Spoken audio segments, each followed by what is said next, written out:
Well, here we are at the end of the second day of the National Astronomy Meeting at the University of Glasgow in the midst of the wonderful architecture of the university. And I'm here with Professor Jim Emerson from Queen Mary University of London. And he's the principal investigator on the VISTA telescope, which is a brand new British-built survey telescope that's located in Chile and is now being run by the European Southern Observatory. Professor, can you tell us a little bit about the work that VISTA is going to be doing over the next 5 or 6 years? Okay, well, the idea of VISTA is a survey telescope, so it's not the biggest diameter mirror or the biggest of anything, but altogether it does survey, so it has a very wide field of view and a large mirror, so it has the combination of collecting area and solid angle, so it's essentially trying to survey large volumes of the universe for objects, and basically even with the very large field of view, it takes a long time. So over 5 years, there are a set of 6 surveys that ESA was awarded time to do a whole range of astrophysics from. And can you give us a few of the highlights that the surveys are going to be doing? Well, it's a whole range of things. There's one, for example, that's looking at the whole southern hemisphere, fairly shallow, not very long exposures, looking for rare objects. So looking, for example, for the highest redshift quasars, which are very hard to find in any other way. So it's a bit like looking needles in a haystack, and you have to search an awful lot of haystack to find the needles. So there's that kind of survey. And right at the other end of things is a sort of pencil beam survey, very, very deep with VISTA, into a field called the cosmos field, to look at the highest redshift galaxies and their early evolution and formation, and everything in between. And at the heart of VISTA is a special infrared CCD camera.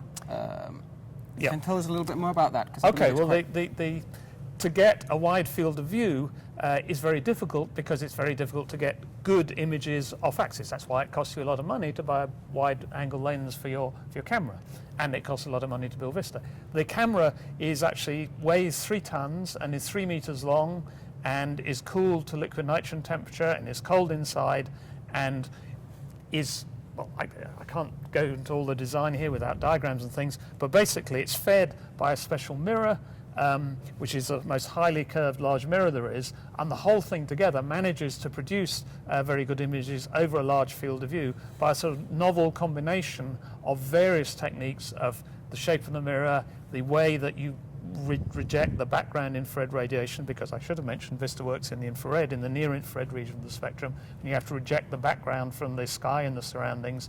And a very clever design come up with by people at the UK Astronomy Technology Centre allowed us to actually simultaneously get very sensitive images, but also very high quality images over, crucially, the large field of view altogether.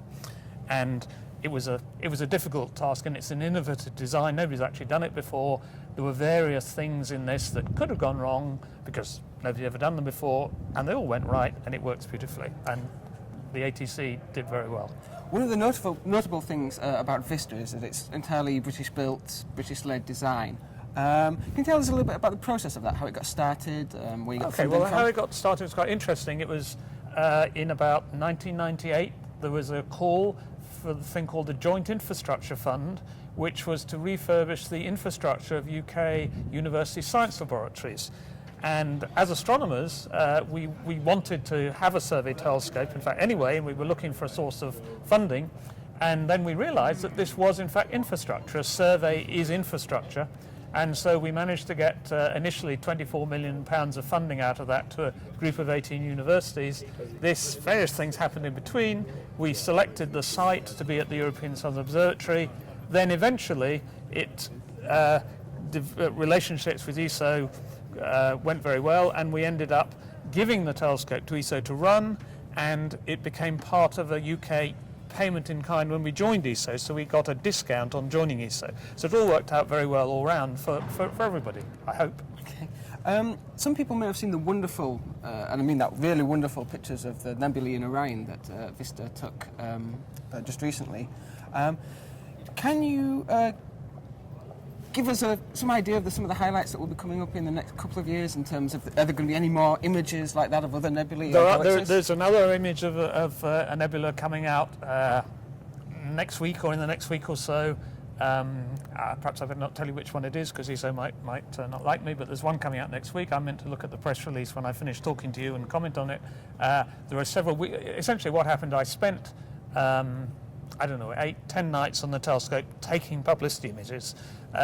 Just before we handed the telescope over to ESO, precisely to show them, they were in, whatever the conditions happened to be at the time. It wasn't, we didn't wait and take the best thing. We just picked these 10 days, and that was what came out. And we've got a stack of really nice images, so they're all in the bag already. Of course, more images are coming out from people doing their science, but on the whole, people are wanting to look at the faintest galaxies, small things. They don't tend to be wanting to look at the big spectacular things. So there are more images coming out of various pretty nebulosities in the galaxy, and there'll be one in the next week or so. Okay. I have a feeling it's next Thursday, but I'm not sure.